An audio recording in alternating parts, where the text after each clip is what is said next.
ಮದ್ರಾಸ್ಗೆ ಓದೋಕೆ ಹೋಗೋಣ ಅಂದ್ಕೊಂಡಿರೋ ಶಕುಂತಲಾ ಅವ್ರ ಅಪ್ಪ ಅಮ್ಮನ್ನ ಒಪ್ಪಿಸ್ತಾಳೆ. ಕೊನೆಗೆ ಅವಳ ಪಯಣದ ವಿಷಯನ ಅವನಿಗೂ ಹೇಳ್ತಾಳೆ.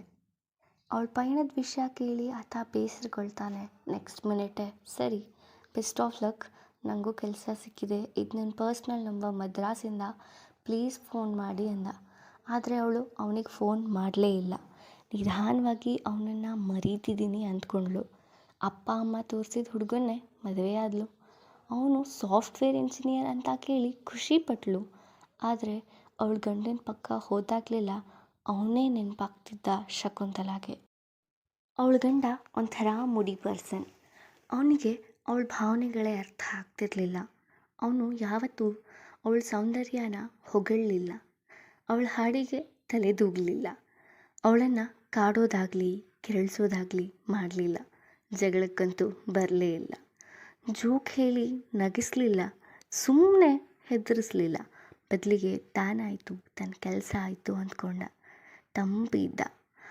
ಆಗ ಶಕುಂತಲಾ ಯಾಕೋ ಈತ ನನಗೆ ಸರಿಯಾದ ಜೋಡಿ ಅಲ್ಲ ಅಂದ್ಕೊಂಡ್ಳು. ಆ ವೇಳೆಗಾಗಲೇ ಮಗ ಹುಟ್ಬಿಟ್ಟಿದ್ದ. ನಂತರ ಎಲ್ಲವನ್ನೂ ಸಹಿಸ್ಕೊಂಡು ಟಿಪಿಕಲ್ ಇಂಡಿಯನ್ ಹೆಂಗಸಾಗಿ ಉಳಿದ್ಬಿಟ್ಲು ಶಕುಂತಲಾ. ವಾಸ್ತವಕ್ಕೆ ಹಿಂತಿರುಗಿದ್ಲು ಶಕುಂತಲಾ. ಅವಳ ಮಗ ರ್ಯಾಂಕ್ ಬಂದ ತಕ್ಷಣವೇ ಹಳೆಯ ಗೆಳೆಯ ನೆನಪಾದ. ಈ ಖುಷಿನ ಅವನೊಂದಿಗೆ ಹೇಳ್ಕೋಬೇಕು ಅನಿಸಿ ಹಳೆಯ ಡೈರಿಗಳನ್ನ ತಿರುವಿ ಹಾಕಿದ್ಲು.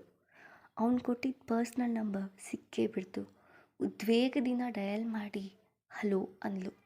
ಆ ಕಡೆಯಿಂದ ಸ್ವೀಟಿ ಅಂದ. ಅವನ ದನಿಲಿ ಅದೇ ಹಳೆಯ ಆಸೆ, ಕಾತುರ, ಮೋಹ ತುಂಬಿತ್ತು. ಅವಳು ನಿಂತಲ್ಲೇ ಕುಣಿತಿದ್ಲು. ಅವಳು ಬದುಕಿನ ಕಥೆಯನ್ನು ಹೇಳಿದ್ಲು.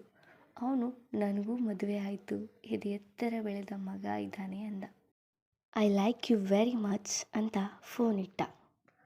ನಂತರ ಛೇ, ಅವನನ್ನು ಮದುವೆ ಆಗದೆ ತಪ್ಪು ಮಾಡಿದೆ ಎಂಬ ಭಾವನೆ ಅವಳನ್ನು ಕಾಡ್ತಿತ್ತು. ಅಂದಿನಿಂದ ದಿನಾಲೂ ಅವಳೇ ಮುಂದಾಗಿ ಪಬ್ಲಿಕ್ ಬೂತ್ನಿಂದ ಫೋನ್ ಮಾಡ್ತಿದ್ಲು. ಅಪ್ಪಿ ತಪ್ಪಿ ಕೂಡ ಅವಳ ಮನೆ ನಂಬರ್ ಕೊಡಲಿಲ್ಲ. ಆ ವಿಷಯ ಅಕಸ್ಮಾತ್ ಅವಳ ಗಂಡಂಗೆ ಗೊತ್ತಾಗ್ಬಿಟ್ರೆ ಅನ್ನೋ ಭಯ.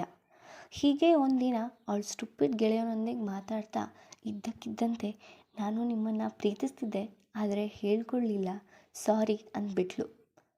ಜೊತೆಗೆ ಅವಳ ಗಂಡನ ವಿಲಕ್ಷಣ ವರ್ತನೆ ಕುರಿತು ಹೇಳ್ಕೊಂಡ್ಳು.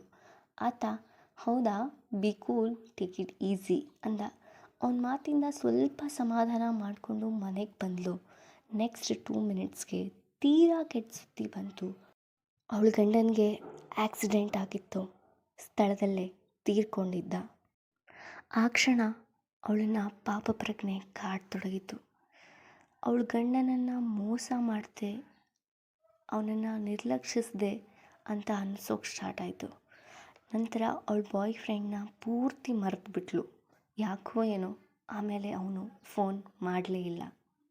ಡಿಗ್ರಿ ಮುಗಿಸಿದ ನೆಕ್ಸ್ಟ್ ಇಯರ್ ಅವಳ ಮಗನಿಗೆ ಕೆಲಸ ಸಿಕ್ತು. ನಂತರದ 6 ತಿಂಗಳಿಗೆ ಒಬ್ಬ ಸುಂದರಿಯೊಂದಿಗೆ ಬಂದು ನಿಂತ. ಅಮ್ಮ, ಇವಳನ್ನು ಮದುವೆ ಆಗ್ತೀನಿ, ಒಪ್ಕೋ ಅಂದ. ಅವಳಿಗಂತೂ ಧೈರ್ಯ ಇರಲಿಲ್ಲ. ಆದರೆ ಅವಳ ಮಗನಿಗೆ ಆ ಧೈರ್ಯ ಇದೆ. ಆತ ಆದರೂ ನೆಮ್ಮದಿಯಿಂದ ಇರಲಿ ಅಂದ್ಕೊಂಡು ಅವಳು ಅಡುಗೆ ಮನೆ ಸೇರಿ ಯುವ ಜೋಡಿಗೆ ಸ್ವಲ್ಪ ಹೊತ್ತು ಗಂಡನ ರೂಮ್ ಬಿಟ್ಕೊಡೋಣ ಅಂದ್ಕೊಂಡ್ಳು. ರೂಮ್ ಕ್ಲೀನ್ ಮಾಡೋಣ ಅಂತ ಹೋದರೆ ಪರ್ಸ್ನಲ್ ಅಂತ ಬರ್ತಿದ್ದ ಡೈರಿ ಗಂಡನ ಟೇಬಲ್ ಒಳಗಿನ ಡ್ರಾಯರ್ನಲ್ಲಿ ಆಕಸ್ಮಿಕವಾಗಿ ಕಣ್ಣಿಗೆ ಬಿತ್ತು. ಕುತೂಹಲದಿಂದ ಅದರ ಪುಟ ತಿರುವಿದ್ರೆ ಅವಳ ಗಂಡ ತನ್ನ ಮುದ್ದಾದ ಅಕ್ಷರದಲ್ಲಿ ಬರ್ತಿದ್ದ, ರಾಂಗ್ ನಂಬರ್ ಸ್ವೀಟಿ, 26579778.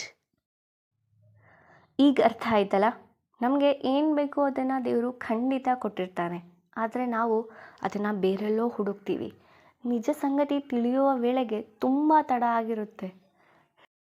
ಶಾಕುಂತಲೆಯ ಕಥೆಯ ಥರ ಅದೊಂದು ಪರಿಸ್ಥಿತಿ ನಮಗೆ ಯಾರಿಗೂ ಬರದಿರಲಿ. Thank you.